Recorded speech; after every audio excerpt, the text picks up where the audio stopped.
Tout d'abord, un nouveau curé, quelle joie, quelle grâce, quel don l'Église, le Christ nous fait de nous avoir donné le Père François-Xavier, de nous donner une belle communauté avec vous, le AP, qui l'a représenté, avec également des pasteurs, Père Gérard, fidèle parmi les fidèles, Père Janson également.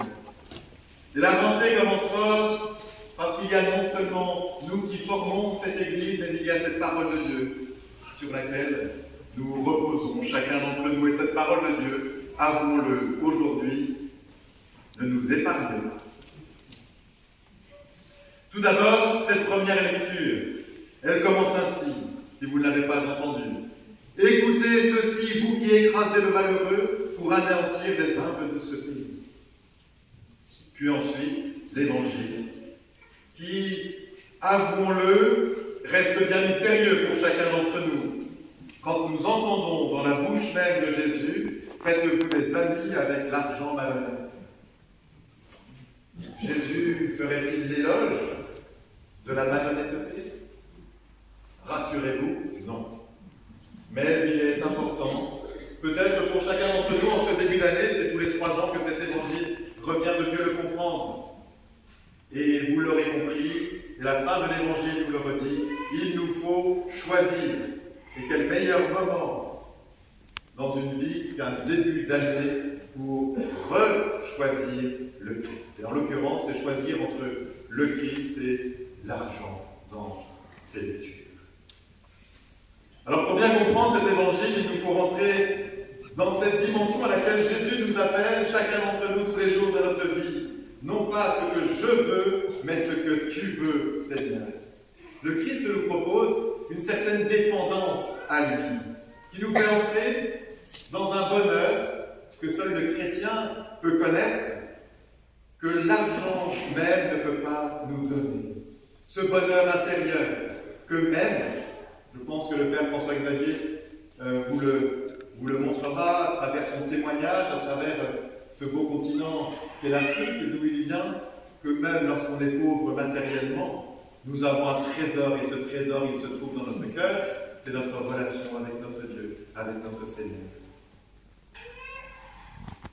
Si un homme ne veut dépendre ni de Dieu, ni des autres, cet homme-là, laissez le Christ nous le dire dans cet évangile, mais laissez-moi également vous le dire, il court un grand danger. Le danger, c'est que comme l'homme, notre humanité a horreur du vide, ce qui appartient à Dieu vient se remplir d'autres choses. On se retrouve asservi à d'autres réalités. Et à chacun son truc, regardez, à chacun son idole. La beauté, le physique, le plaisir, le pouvoir, la réussite sociale, la notoriété, la santé, le confort, le bien-être, le travail, la maison, la voiture, les voyages, la culture, que sais-je, et par-dessus tout, l'argent.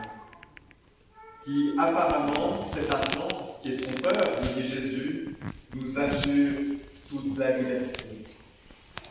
Ah, cet argent! Il faut le redire, et je me prêche à moi-même, nous en avons tous besoin parce qu'il est nécessaire à notre subsistance, à notre vie. Cet argent qui peut à la fois soutenir une vie, ou bien, nous en faisons quelquefois l'expérience, nous pourrir jusqu'au trognon.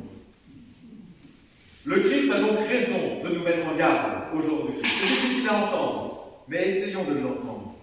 Le Christ va qualifier cet argent de trompeur, car il est à lui seul le plus grand piège qui soit, car il nous donne cette illusion de pouvoir remplacer Dieu lui-même.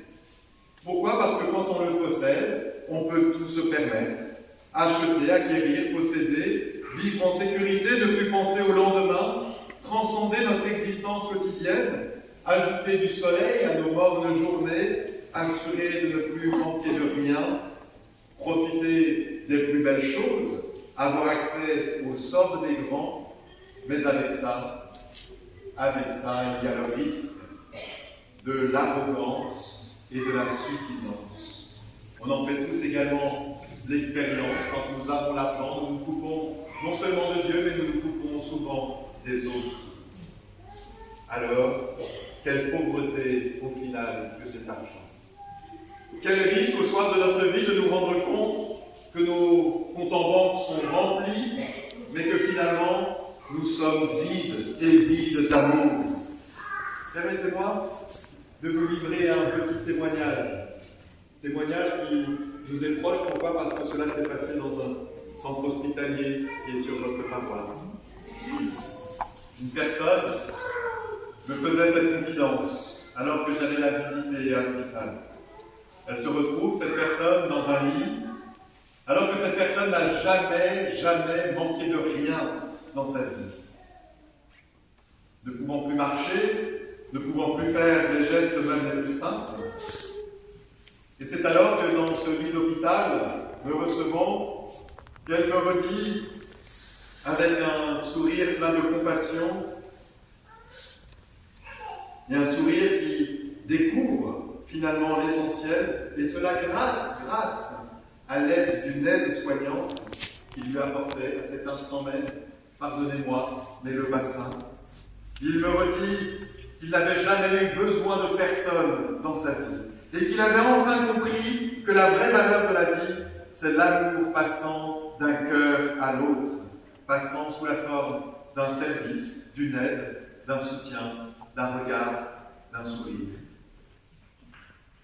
En vérité, chers amis, il n'y a que l'amour qui puisse nous soulever et qui nous sauve.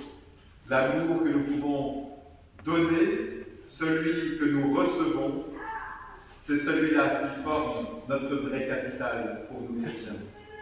L'amour de notre femme, de notre époux, de nos enfants, de nos amis, ça vaut finalement tous les lingots d'or du monde.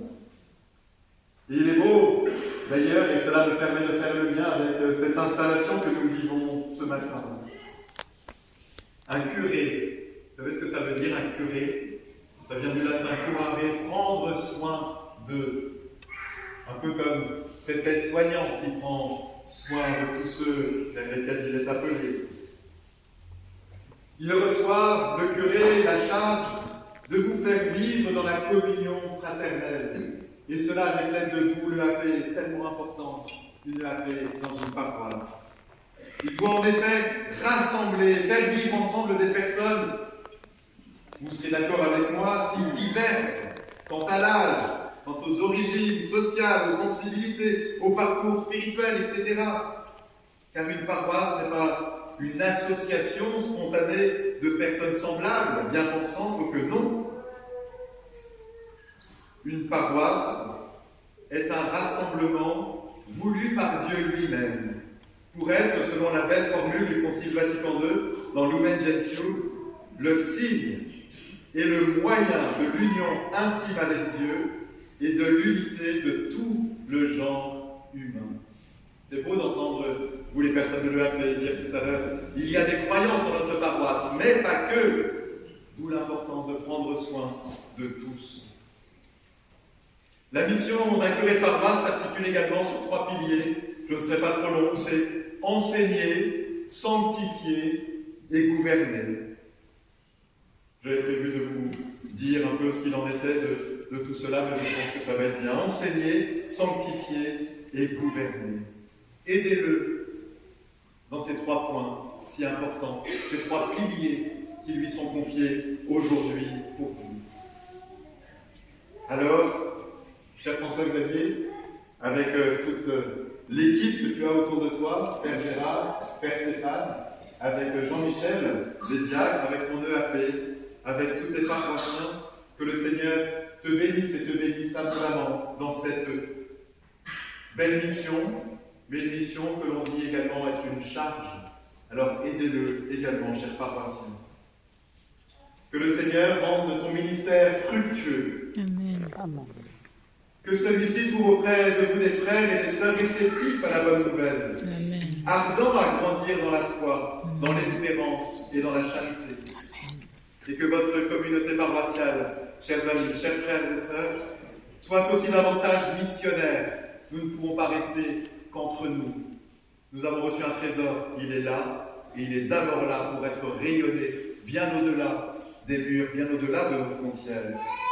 afin que ceux qui ne connaissent pas le Seigneur puissent découvrir avec vous sa miséricorde et l'aimer aussi.